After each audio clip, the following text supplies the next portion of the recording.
पवित्र कार्यक्रम में उपस्थित श्रीमान मनोज सिन्हा जी, माननीय उपराज्यपाल जम्मू कश्मीर संघ राज्य क्षेत्र के, श्री तेजस्वी सूर्या युवा सांसद बेंगलुरु लोकसभा के, डॉक्टर वी.आर. गौरीशंकर, श्री मुकुंदानंद जी ब्रह्मचारी ज्योतिर्मठ, श्री विष्णुप्रियानंद जी ब्रह्मचारी द्वारिका मठ, श्री अरविंद रैना जी भारतीय जनता पार्टी जम्मू कश्मीर के अध्यक्ष महोदय, श्री रविंद्र पंडिता जी संस्थापक सेव शारदा समिति के, ऑल सेव शारदा समिति जम्मू कश्मीर के सदस्यगण और आज देश भर से आए हुए सभी श्रद्धालु भाइयों बहनों को मेरा नमस्कार। सबसे पहले आज मैं वर्ष प्रतिपदा का आप सभी को और पूरे देशवासियों को बहुत मन से शुभकामनाएं देना चाहता हूं। आज ही के दिन हम सबका नया वर्ष शुरू होता है और उसी नए वर्ष के शुभ दिन पर आज पुनः निर्मित माता शारदा का मंदिर की अब आज से श्रद्धालु को लिए खोल दिया गया है। ये संपूर्ण भारत के श्रद्धालुओं के लिए बहुत शुभ संकेत है। अब मां शारदा की कृपा संपूर्ण भारतवर्ष पर अविरत रूप से युगों युगों तक यहां से वितरित होती रहेगी। मैं आज यहां पर आ तो नहीं पाया हूं आप लोगों के साथ, परंतु निश्चित रूप से जब भी मैं जम्मू कश्मीर आऊंगा मेरे दौरे की शुरुआत मैं पुनः निर्मित माता शारदा देवी के मंदिर में शीश झुकाकर ही करूंगा। आज यहां पर श्रद्धेय संतों और ब्रह्मचारियों की उपस्थिति में ये जो एक छोटे से कार्यक्रम में मां शारदा के मंदिर को लोगों के लिए खुला मुका रखा जा रहा है, वो एक नए युग की शुरुआत है। यह केवल माता शारदा देवी जी के आशीर्वाद और हम सबके समुचित प्रयास से ही संभव हो पाया है। इसलिए मैं श्री रविंद्र पंडिता जी और इसके लिए संघर्षशील सभी श्रद्धालुओं को बहुत बहुत शुभकामनाएं और अभिनंदन देना चाहता हूं कि इतने सालों का आपका संघर्ष आज परिणाम लेकर आया है। मित्रों, आज डॉक्टर हेडगेवार जी आरएसएस के संस्थापक की जन्मतिथि है और महान स्वतंत्रता सेनानी सूर्य सेन जी की भी जन्मतिथि है। आज गीता प्रेस के संस्थापक हनुमान प्रसाद पोद्दार जी की पुण्यतिथि भी है। ये तीनों महानुभावों को मैं प्रणाम कर उनको श्रद्धांजलि देना चाहता हूं। आज इस मंदिर की वास्तुकला और निर्माण शारदा पीठ के तत्वाधान में पौराणिक शास्त्रों के अनुसार किया गया है। श्रृंगेरी मठ की दान की गई पंचलोहा शारदा मां की मूर्ति को 24 जनवरी से लेकर आज तक यहां प्रस्थापित करने तक एक यात्रा के स्वरूप में यहां लाया गया है और प्रथम नवरात्र के दिन ही तीतवाल मंदिर में मां की मूर्ति को प्रतिष्ठित किया गया है। ये कदम सिर्फ एक मंदिर का पुनर्निर्माण नहीं है, शारदा सभ्यता की खोज की एक शुरुआत है और मैं मानता हूं यहीं से फिर से एक बार व्यक्ति की चेतना को ब्रह्मांड की अनंत चेतना के साथ जोड़ने वाले ज्ञान का जमीन पर उतरने की शुरुआत होगी। एक जमाने में भारतीय उपमहाद्वीप में शारदा पीठ ज्ञान का केंद्र माना जाता था। शास्त्र और आध्यात्मिक ज्ञान की तलाश में देश भर के विद्वान पूरे देश भर से यहां आते थे। आदि शंकर स्वयं यहां आए, मां की आराधना के लिए उन्होंने स्तुतियां भी बनाई। और मित्रों, ये जो शारदा लिपि है वो हमारे कश्मीर की मूल लिपि है जिसका नाम भी मां के नाम के आधार पर रखा गया है। ये महाशक्ति पीठों में से एक है।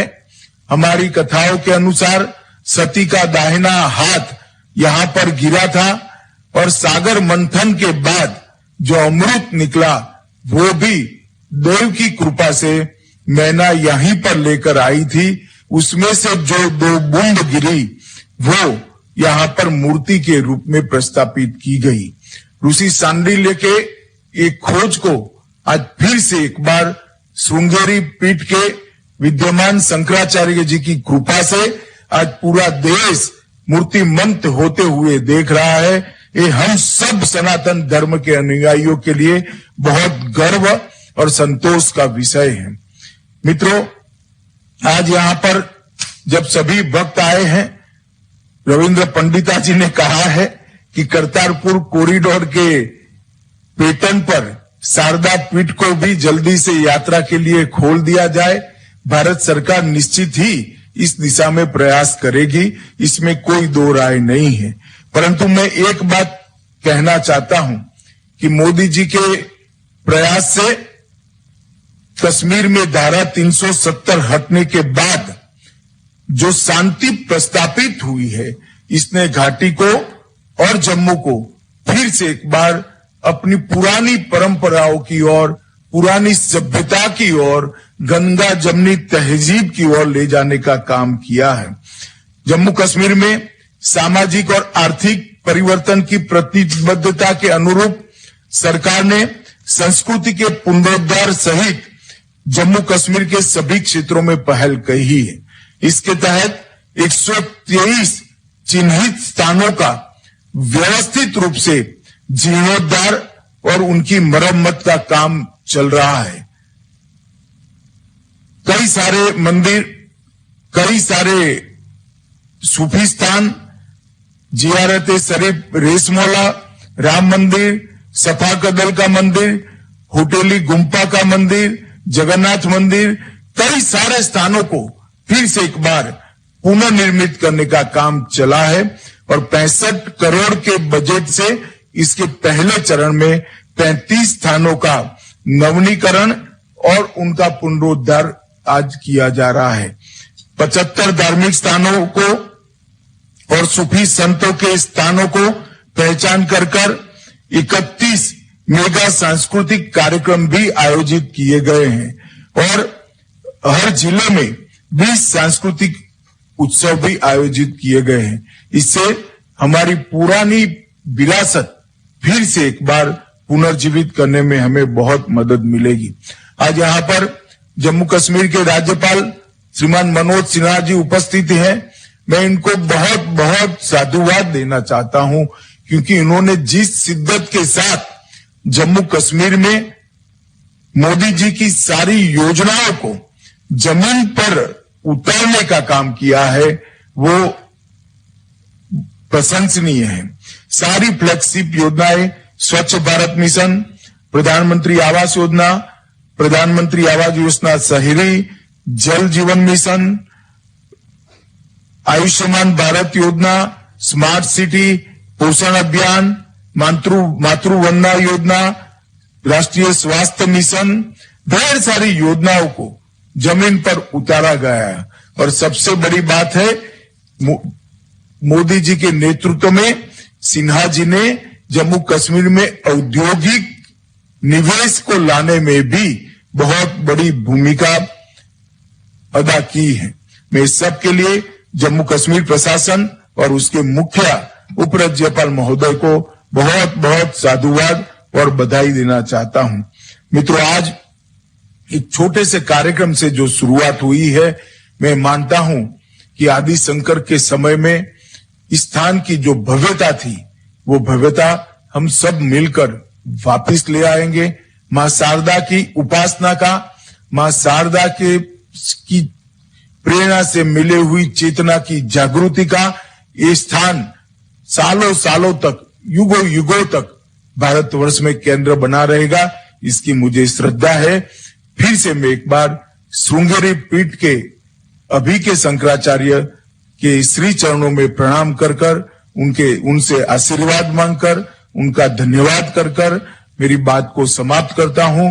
और रविंद्र पंडिता जी के नेतृत्व में सारे जो लोग सिविल सोसाइटी के इस स्थान के पुनरुद्धार के लिए दोनों ओर के पाक ऑक्यूपाई कश्मीर में और यहाँ पर जम्मू कश्मीर में ये सभी लोगों का मैं अभिनंदन कर मेरी वाणी को विराम देता हूं। वंदे मातरम, भारत माता की जय।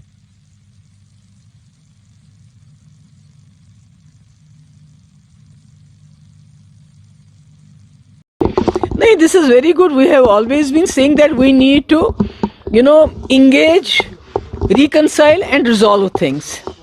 So opening of Sharda temple is a very good thing. It is something, that the Kashmiri Pandits were looking forward to.